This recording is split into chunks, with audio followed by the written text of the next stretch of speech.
오늘 뉴스를 보니까 윤석열 정권의 대통령의 지지율이 최저치를 또 찍었다라고 합니다. 20%. 부정 이유가 높은 게 김건희 여사 문제가 가장 높다, 가장 많아서이다라는 답변을 하고 있습니다. 그런데 제가 이 얘기를 왜 하냐면요. 검찰도 똑같다는 겁니다. 봐봐요. 지금 대통령이, 지금 이 정부가 이렇게 김건희 여사 적극적으로 옹호하는 사람한테는 좋은 자리 주고 어떻게든 혜택을 주려고 하고 있고 정말 권력을 사적으로 쓰고 있어요. 그러다 보니까 명품백 수수 사건에 불기소했던 검사, 찾아가서 출장 조사하고 휴대폰 반납했던 검사들, 당신들도 봐라. 내가 당신들 제대로 챙겨주겠다. 이 메시지 주는 거 아닙니까? 정신들 똑바로 차리셔야 됩니다. 김건희 여사 하나 지키려고 하다가 이 정권을 몰락시키는 거예요, 여러분들이. 이제 정신 차리셔야 돼요. 이 정권 진짜 끝장나고 있습니다. 정권만 끝장나면 차라리 다행인데 그 끝장나는 상황에서 멀쩡한 국민들이 피눈물 흘리고 있어요. 책임감을 좀 느끼셔야 됩니다. 주가 조작 무혐의 좋습니다. 잘 판단해서 무혐의했다고요. 이럴 때에는 대통령의 부인, 영부인도 주가 조작하면 진짜 엄벌 받는구나, 진짜 크게 처벌 받는구나를 한번 보여주셨어야죠. 그게 살아있는 검찰입니다. 그런 걸 못하고 있으니까 검찰개혁하자고 온 국민이 지금 이렇게 하고 있는 거 아닙니까? 그리고 이 정권의 몰락을 국민들이 하루하루 바라고 있습니다. 제발 좀 빨리 끝났으면 좋겠다. 반성하셔야 됩니다. 자, 검찰총장님. 예. 강혜경 씨 PC 창원지검에서 압수수색했습니다. 휴대폰이랑. 알고 있죠? 예, 알고 있습니다. 이거 빨리 가안부 해야 되지 않습니까? 가안부 신청하면 가안부 빨리 진행해야 되지 않아요? 저희들이 이제 분석이 다 마치고 절차에 따라서 진행하도록 하겠습니다. 분석이 마치고 가안부 하는 것이 아니라 네. 포렌식하고 가안부 하는 겁니다. 그러니까요. 그렇죠. 저희들이 절차에 따라서 진행하도록 하겠습니다. 네, 빨리 가안부 하십시오, 절차대로. 그리고 지금 조금 전에 박장범 사장 추천 얘기 나왔는데 이 방통위 2인 체제에 대해서 위법하다라는 법원의 판결이 있었습니다. 그리고 지금 현재 KBS 이사회에서는 이 문제를 지금 소송을 또 하겠다, 가처분하겠다 이렇게 얘기하고 있어요. 역시 방통위 2인 체제 하에서 KBS 이사회 이사들이 구성이 됐기 때문에 그 이사회에서 추천된 박장범 사장 후보는 무효다, 이런 지금 주장을 하고 있습니다. 이 나라를 얼마나 이렇게 망가뜨려야 됩니까?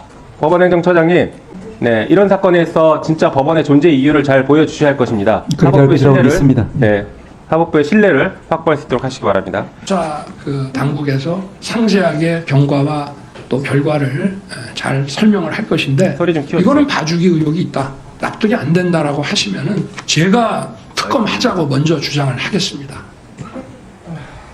기억하실 겁니다. 자, 공수처장님, 네, 이 브리핑 기억하세요? 잘 기억하고 있습니다. 네, 최혜병 사건에 대해서 특검을 수사 물어보니까 대통령이 뭐라고 답변했냐? 수사기관에서 수사 철저히 하고 그 수사가 납득이 안 되면 그때 나라 또 특검 얘기하겠다, 이렇게 얘기한 겁니다. 자, 철저하게 수사하고 계십니까? 자, 한번 볼까요? 다음 페이지. 철저하게 수사하고 싶죠? 페이지가 다음 페이지 봐봐요.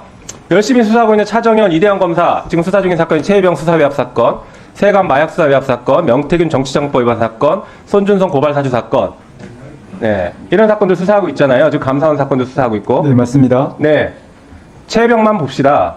최혜병 사건 수사 결과 보고 나서 특검 얘기하겠다고 했는데 최혜병 사건 수사를 못하게 지금 막고 있어요. 봐봐요. 이게 연임을 제대로 안 하고 있는데 반대로 2024년 9월 30일 수사사부 윤인상혁 검사는 사표를 제출했습니다. 그랬더니 5일 만에 바로 제거합니다. 그런데 8월 13일 날 4명에 대해서 연임 의결해서 보냈는데 아직까지 제가 안 하고 있어요.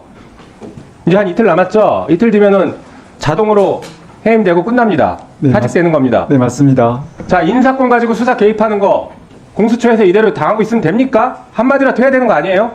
입장 한번 말씀해 보십시오.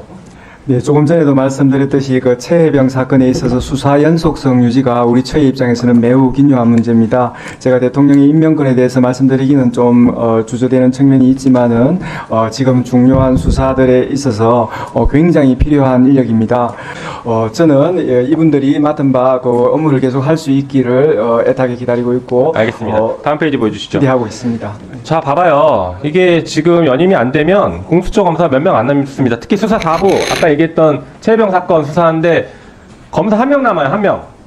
평검사 한 명 가지고 수사하고 그 수사 결과를 보고 대통령이 특검 여부를 결정하겠다고요?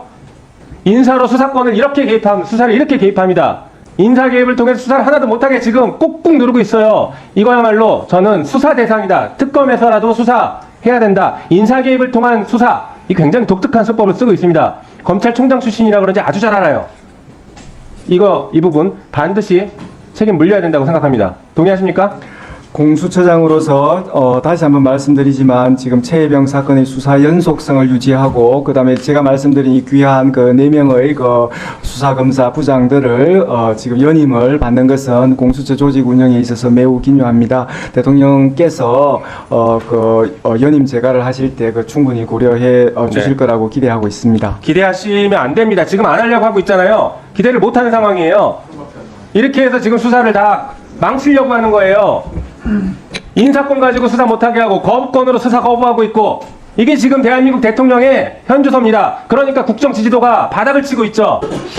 네. 잠깐만, 그 공수처장님 좀 의원님들 좀 봐주실래요? 공수처장님. 네. 특별하게 앉은 키가 작지 않은데 의자가 너무 낮지 않아요, 지금? 뭐 특별히 저를 이렇게 홀대하는 건 아니고 요 자리가 맨 가에 있는 자리가 원래 좀 이렇습니다. 제가 의자 교체해 주세요.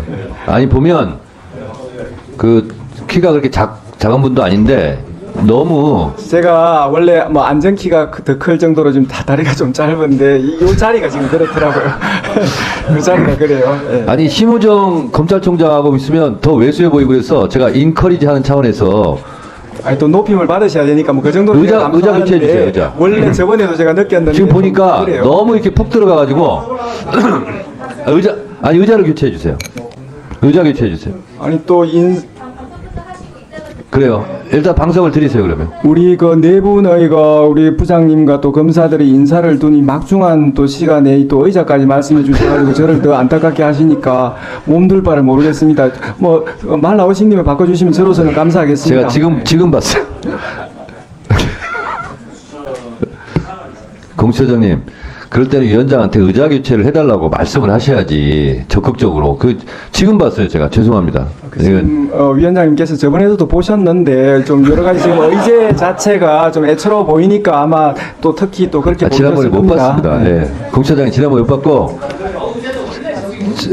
지금 봤습니다. 지금. 그래서 일단 의자로 방석으로 높여드리고 점심시간에 교체해 주시기 바랍니다. 오정훈 처장님 맨 구석에 이렇게 앉아 있어서 의자까지 그렇다고 불만을 하시는 것은 다시 한번 네. 조치해 주신 데 너무 감사드리고요. 아까 그 지휘하고 의자하고 같이 패키지로 하면 더 좋긴 하겠지만 요거라도 굉장히 감사드립니다. 알겠습니다. 네. 알겠습니다. 그래서 저도 이거 궁금해서 우리 행정국장한테 물어봤더니 이렇게 의전 서열로 다 배치를 한다고 제가 이렇게 들었습니다. 지금 그 130대 0 가지고 계속해서 지금 문제를 삼으시는데 제가 말씀드린 질의는 윤석열 정부 들어 김건희 여사에 대한 뭐 주거지든 휴대폰이든 압수수색을 안 했다는 말씀을 드리는 거예요. 김혜경 여사 관련해서는 130회를 했고요. 형평성을 말씀드린 겁니다. 국민은 그 지점을 분노하고 있거든요. 그런데 언론 보도 보세요.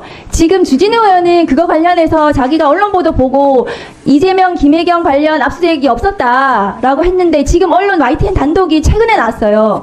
주진우 의원은 어디서 들었을까요? 검찰 그렇게 하시면 안 됩니다. 왜 자꾸 이쪽에 자료를 갖다 줍니까? 주거지 휴대폰 압수수색 없었다는 거 주진우 의원이 먼저 얘기했는데 YTN 단독이 그 다음에 나왔어요. 이렇게 하시면 안 됩니다. 경기도청 그럼 사무실이라도 압수수색을 하세요. 김건희 여사. 그런데 경기도청 압수수색 어떻게 했는지 아세요? 경기도청 압수수색 그 핸드폰 공무원들 컴퓨터 뒤지고 휴대폰을 3번씩이나 압수수색을 했다고 합니다. 한 분은 압수수색 당시에 중학생 딸이 학교 다녀왔을 때 증거 수집한다고 딸 가방까지 수색을 했고 다른 한 분은 치매 노모가 있는데 방 뒤집어서 수사했는데요. 아내는 압수수색 트라우마 때문에 누수사관이 뿌리고 온 스킨 냄새만 맡아도 지금 힘들어하고 있답니다. 이런 가혹한 수사에 대해서 내가 말씀드리는 거예요. 수사가 형평성이 있어야 됩니다. 그것이 정의입니다. 왜 검찰이 국민의힘 의원한테 자료 갖다 주고 이런 짓 하지 마세요. 근데 검찰은 이렇게 김건희 여사가 시세 조정 사실을 알았다고 보여지는 정황들을 사실 2021년 9월에 이미 인지를 했습니다. 그런데도 이번에 최재훈 반부패 2부 부장은 김건희 여사가 이런 거에 대해서 전혀 몰랐을 것이다. 그래서 전에 검찰의 수사 보고서 내용과 전혀 다른 내용으로 불기소를 합니다. 이거는 사실상 검찰이 의도적으로 김건희 여사에게 불기소를 해준 그런 정황이다 이렇게 보입니다. 또 김건희 여사에 대해서 검찰이 거짓말을 한 정황도 매우 많습니다. 적어도 3가지 정도는 확인이 됩니다. 첫 번째는 압수영장을 청구를 했는데 법원에서 기각했다. 법원이 엉뚱한 누명을 쓸 뻔했습니다. 사실상 도이치모터스 관련 김건희 여사 압수수색 0번이라는 거 지난번에 여러 차례 또 이창수 지검장도 확인을 했습니다. 법사위에서. 그리고 압수수색 영장 청구에 김건희 여사의 주거지가 포함됐다라고 수차례 언급을 했는데요. 실제로 김건희 여사 주거지 압수수색 0회 빵 한 번도 없었습니다. 세 번째 게 중요한데요. 이건 어제 MBC 기사 단독으로 나온 내용입니다. 김건희 여사와 같은 계좌주에 대한 압수수색 영장을 청구하지 않았다라고 검찰이 그동안 주장을 했는데 사실은 2021년 9월 6일에 전주 역할 의혹이 있는 계좌주 이모 씨에 대한 주거지와 휴대폰 사무실을 압수수색한 사실이 드러났습니다. 세 번째 거짓말입니다. 이 내용은 10월 18일에 중앙지검이 출입 기자들에게 보낸 문자 메시지에 계좌주에 대한 압수수색 영장 청구는 없었다라는 문자를 보냅니다. 그래서 실제로 이 내용이 어제 MBC 기사에 의해서 사실이 아님이 확인이 된 거죠. 실제로 계좌주에 대한 압수수색이 있었습니다. 자, 총장님. 지금 이 실제로 압수수색 계좌주에 대한 압수수색 영장 청구가 있었는데 이걸 문자로 기자들에게 압수수색이 없었다라고 이렇게 문자 보내면 이거 명백한 허위 공문서 작성 및 동행사죄 아닙니까? 이거 수사해야 되지 않겠습니까? 문자 메시지가 허위 공문서인지에 대해서도 일단은 허위잖아요. 그 부분이 허위인지에 대해서도 지금 중앙지검에서 일단 그 언론을 부분에 상대로 관해서 설명을 적어도 충분히 하고 있는 이런 것으로 알고 위법성을 있습니다. 인지가 됐고 MBC 기사에도 보도가 됐고 이 부분에 대해서 많은 국민들의 의구심을 가지고 있습니다. 지금 검찰이 쭉 거짓말을 하고 있어요. 그러면 이 부분에 대해서 검찰이 검사라는 이유로 수사도 하지 않고 감찰도 하지 않고 그냥 이렇게 방금 총장님 말씀처럼 변명만 해준다면 그러면 검찰이 검사를 수사하지 않고 감찰하지 않고 징계하지 않으니까 그래서 국회가 할 수 없이 검사 탄핵이라는 이런 제도를 이용하는 거 아닙니까? 그러니까 검찰이 스스로 자정을 해야죠. 그리고 이렇게 명백히 위법 정황이 드러남에도 불구하고 부실 수사, 덮어주기 수사한 이거야말로 직무유기 아닙니까? 앞으로 우리 총장님이 고등검찰청에게 항고가 사건이 올라가서 수사지를 하시겠다고 하셨는데 방금 제가 말씀드린 이런 내용들을 다시 한번 면밀히 검토해서 검찰 중앙지검에서 이게 부실 수사고 덮어주기 수사가 아니었는지를 면밀히 확인을 해보시기를 당부드립니다. 이상입니다. 예, 2021년 9월 그 수사 보고서 당시에도 이미 지금 다 나와 있었던 자료들이고 4년 반 4년 반 동안 수사팀에서 충분히 숙고해서 결론을 내린 사건입니다. 항고가 제기되었으니까 항고가 되게 될 예정이니까 제기된다면 지금 말씀하신 대로 제가 법과 원칙에 따라서 살펴보겠습니다. 그 총장님 있잖아요. 예. 지금 전현희 의원님 주장은 허위 문자 풀을 했다는 거 아니겠습니까? 근데 예. 그게 무슨 총장님 허락받고 하는 건 아닐 테니 그 문자가 허위라면 경위 파악은 총장이 하고 있어야 되는 거 아닙니까? 예, 중앙지검에서는 그게 허위가 아니라는 그런 취지의 설명을 지금 언론 상대로 해서 충분히 하고 있는 것으로 알고 있습니다.